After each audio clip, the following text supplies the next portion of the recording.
Ya, Indonesia mau tidak mau juga memang harus mengurangi ketergantungannya pada donor karena kita sedikit iya, sedikit naik kelas.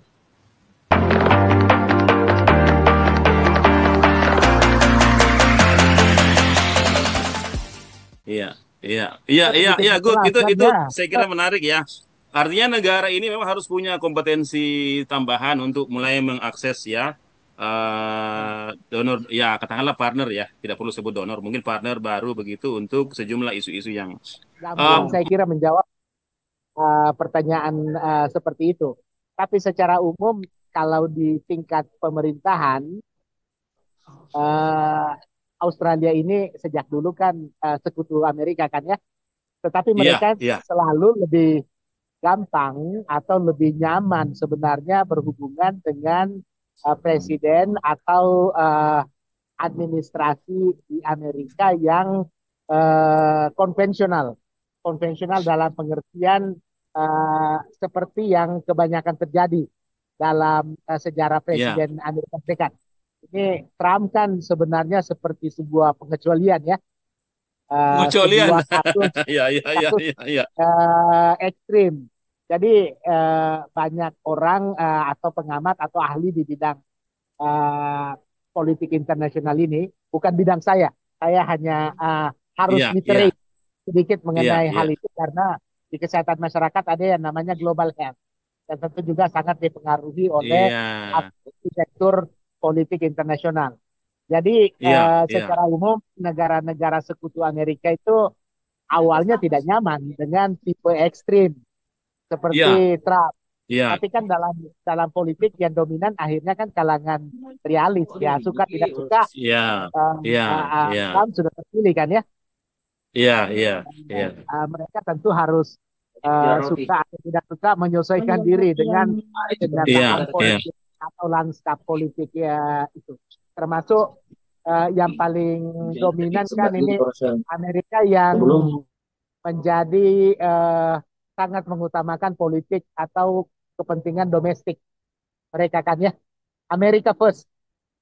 Eh, dan yang dimaksud Amerika first itu yang pertama tentu kan pemilih Trump kan ya. Yang memang berpandangan inward, inward looking ini. Orang Amerika kan tidak semua memilih Trump. Yang kosmopolit, yang rata-rata berpendidikan lebih tinggi, berpandangan progresif kan rata-rata tidak memilih Trump kan ya. Tapi ya dari segi keterpilihan suka atau tidak suka ya Trump terpilih kemarin kan ya. Electoral vote dia menangkan, kemudian uh, uh, popular vote juga dia menangkan. Jadi dibandingkan periode awal Trump memiliki modal politik yang jauh lebih besar untuk menegakkan Amerika First tadi itu, kepentingan Amerika terutama konstituen dia yang konservatif inward looking itu. Salah satu konsekuensinya seperti topik kita hari ini, uh, ke karakteristik Amerika yang dulu sepanjang abad 20 setelah Perang Dunia Kedua kan ya, sampai sekarang dia menjadi superpower. Selain berjaya secara militer, dia juga berjaya secara apa tuh? Kekuatan soft dalam bentuk dukungan internasional ke pembangunan, ke hak asasi manusia, lingkungan, kesehatan dan sebagainya. Dan itu yang ditarik oleh Trump. Trump merasa tidak perlu itu dan dia tentu memakai retorika kepentingan konstituen dia, kepentingan Amerika inward looking, Amerika yang hanya memperhatikan kepentingan domestik. Itu di sisi yang lain sebenarnya kan menunjukkan Amerika yang menurun, yang justru bertentangan dengan membuat Amerika berjaya kembali kan ya. iya. Amerika America itu. first, America first kata dia.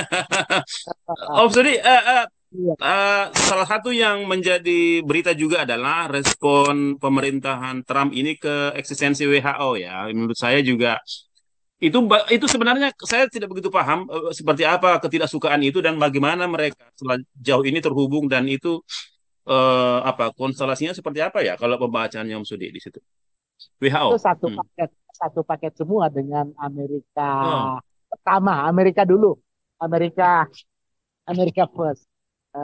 Amerika yang oke. menjadi eh, donatur lembaga-lembaga internasional termasuk WHO, kemudian di bawah Trump, apalagi di periode kedua ini dengan seperti saya katakan tadi, modal politik dia yang besar, dia menguasai electoral vote, menguasai popular vote, sekarang dominan di Kongres dan di Senat. Ya, uh, iya, iya. dia merasa lebih leluasa.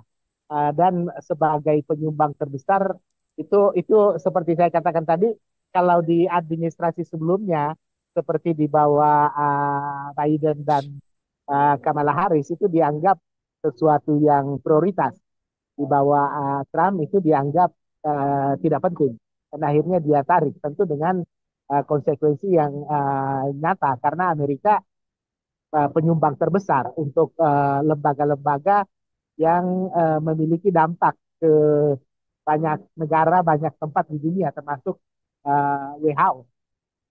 Ya, kita tentu tentu menyayangkan itu, tapi ya pada akhirnya kita harus menerima 4 tahun agak pahit di bawah Trump. Itu bukan hanya WHO, juga ke lembaga-lembaga strategis di Amerika, NIH misalnya, National Institute for Health, National Science Foundation, yang membiayai riset-riset kedokteran kesehatan bukan hanya di Amerika, di banyak negara. Karena kan rata-rata Ya, ya, riset-riset ya. seperti itu kolaborasi. Riset mengenai Ya, ya. marine, banyak sekali kelautan Banyak, banyak. terkait Ya, ya, dengan NSF, ya. ya itu akan banyak sekali kepangkas untuk 4 tahun ini. Iya, iya. Ya, jadi Om Sudi ini sudah ada Om Yudi. Om Yudi, saya mau ngecek suara. Om Yudi, dengar saya? Ya, halo. Iya, sehat Om Yudi. Di mana posisi? Alhamdulillah. Ya. Eh, Kalau Kak ini Yudi, eh, Om Yudi bisa aktifkan kamera kah atau bagaimana? Tunggu dulu. Iya, nanti nanti saya juga coba akan bikin konten berbahasa Inggris. Tapi untuk saat ini saya mau konten untuk yang ini karena ini lebih pada memori pengalaman Om Sudi misalnya yang involved di banyak proyek drug use ya. Dulu tahun 90-an sudah join dengan proyek HIV ya. Om Sudi ya, jadi itu juga mungkin perlu direview bagaimana kaitannya dengan tren ke depan dan juga bagaimana ketika ada perkembangan baru bahwa donor semakin menarik diri dari ini, ditambah juga situasi kita di LSM di Indonesia yang memang secara kapasitas sangat kurang. Oke, sebelum Om Yudi, saya ingin tanya Om Sudi, pengalaman berinteraksi dengan donor seperti USAID, USAID itu juga kan sering ya dan sejak tahun 90-an. Sebenarnya seberapa penting ya sebenarnya international donors ini menjadi bagian dalam pembangunan isu-isu kita di Indonesia ya, mereka itu. ya saya kira tetap sangat penting aliansi atau kemitraan lembaga donor atau lembaga internasional dengan lembaga di tingkat nasional sampai yang lokal itu sebuah kontinum, sebuah mata rantai yang tidak bisa berjalan kalau mereka bekerja sendiri-sendiri.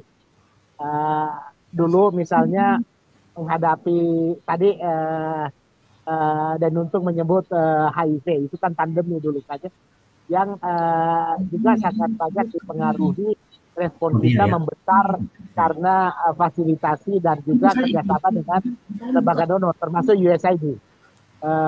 Sekarang misalnya COVID yang kemarin ya, kemudian kesehatan mental dan juga isu-isu kesehatan global lainnya, perubahan iklim dan dampaknya bagi kesehatan dan kesejahteraan manusia itu kan terbentuk aksi-aksi biasanya hasil kemitraan berbagai level, tingkat internasional, nasional, sampai subnasional, provinsi dan kabupaten kota. Ya, sekarang kita mendapatkan pukulan atau hambatan yang agak berat dari salah satu aspek di tingkat internasional. Tapi seperti saya katakan tadi, kan tidak ada kata seandainya dalam dalam kehidupan sehari-hari. Ini kenyataan 4 tahun yang agak berat ini harus kita hadapi dan barangkali ini satu momentum untuk membuat kita memperkuat kapasitas di tingkat nasional dan di tingkat lokal kita. Bukan berarti kita tidak membutuhkan kemitraan dengan lembaga internasional, tapi pengalaman ini menunjukkan bahwa dukungan internasional itu bisa bersifat dinamis. Ketika tiba masa ada negara adidaya yang berubah di tingkat pemerintahannya dan orientasi politik internasionalnya, kalau kita berdaya atau lebih memiliki kapasitas di tingkat nasional dan subnasional, dampaknya bisa dikurangi. Jadi saya kira itu mungkin semacam peluang di tengah tantangan yang kita hadapi 4 tahun ini. Iya. Tetap bilangnya sebagai peluang ya. Tapi kan juga kondisi internal kita sedang tidak baik-baik saja juga ini ya. Dependensi begitu tinggi ya kan pada sejumlah lembaga pembiayaan internasional. Sementara isu-isu yang sangat jelas di depan mata ya, seperti isu kesehatan, pendidikan, dan let's say perubahan iklim atau mandiri ya soal pangan begitu. Ini saya kira juga menjadi Om Sudi ini, I don't know, looking back, ini ada pertanyaan ini, apakah masih ada peluang misalnya bahwa kita bisa melihat pemerintahan Trump ini masih punya intention untuk misalnya bagaimana merespons penyakit misalnya, atau merespons isu-isu kesehatan di negara seperti di Asia Tenggara, Indonesia di dalamnya, bagaimana mencari peluang-peluang pembiayaan meskipun tidak lewat misalnya WHO atau USAID. Om Sudi, ada bocoran, ada mungkin temuan-temuan tentang ini, peluang masih ada nggak peluang itu gitu? Saya kira tidak akan hilang total ya, tapi memang akan berkurang secara signifikan. Itu sudah bagian dari lanskap politik dan prioritas luar negeri administrasi Trump. Tapi seperti saya katakan tadi, Amerika Serikat itu bangsa atau negara yang sangat besar dan kompleks. Bantuan atau donasi ke luar negeri tidak hanya yang berasal dari saluran pemerintah. Negara adidaya seperti Amerika juga memiliki sejumlah lembaga-lembaga filantropi yang lain yang tidak dibawa koordinasi negara. Yang itu tentu tidak secara signifikan atau sebesar dampaknya pada lembaga-lembaga seperti USAID dan mereka biasanya lembaga-lembaga seperti itu tetap memiliki program-program ke negara-negara berkembang dan ke negara-negara miskin atau sering disebut ke Global South. Itu saya kira tetap. Tapi ya tetap saja 4 tahun ini akan signifikan penurunan karena lembaga-lembaga yang terkait dengan politik luar negeri Amerika Serikat akan terpangkas karena prioritas utama pada kepentingan dan politik domestik Amerika seperti yang kata tadi.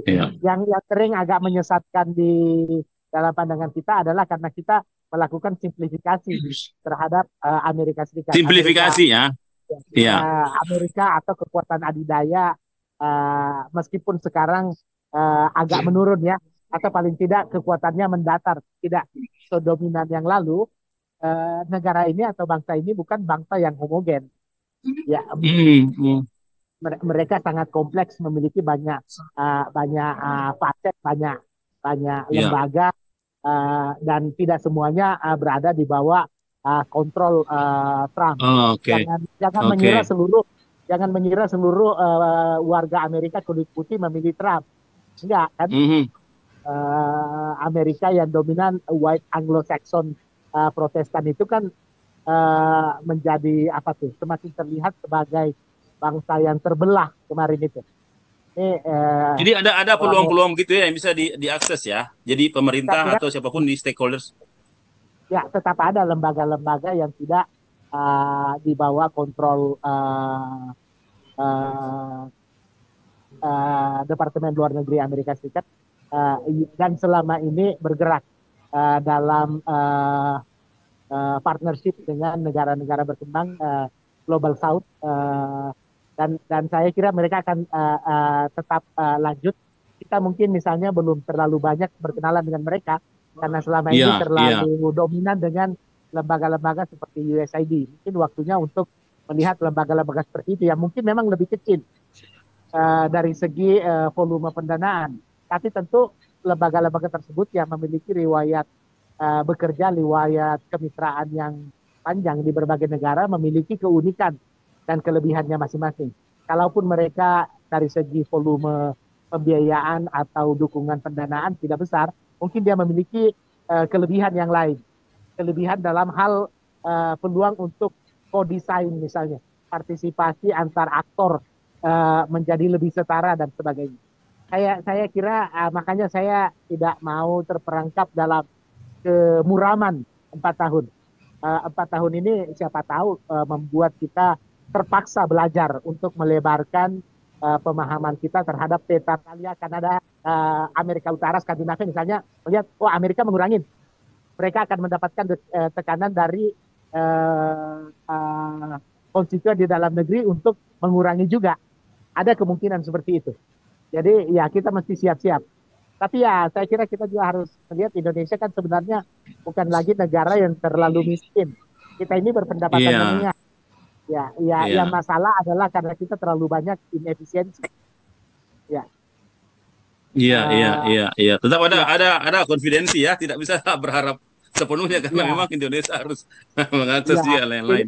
Ya, Indonesia mau mau mau tidak mau juga memang harus mengurangi ketergantungannya pada donor karena kita sedikit iya, sedikit naik kelas, iya, iya, iya, kita iya, sedikit iya, naik good. kelas dan Itu ya, saya kira menarik ya. Artinya negara ini memang harus punya kompetensi tambahan untuk mulai mengakses ya donor ya katakanlah partner ya, tidak perlu sebut donor, mungkin partner baru begitu untuk sejumlah isu-isu yang ya.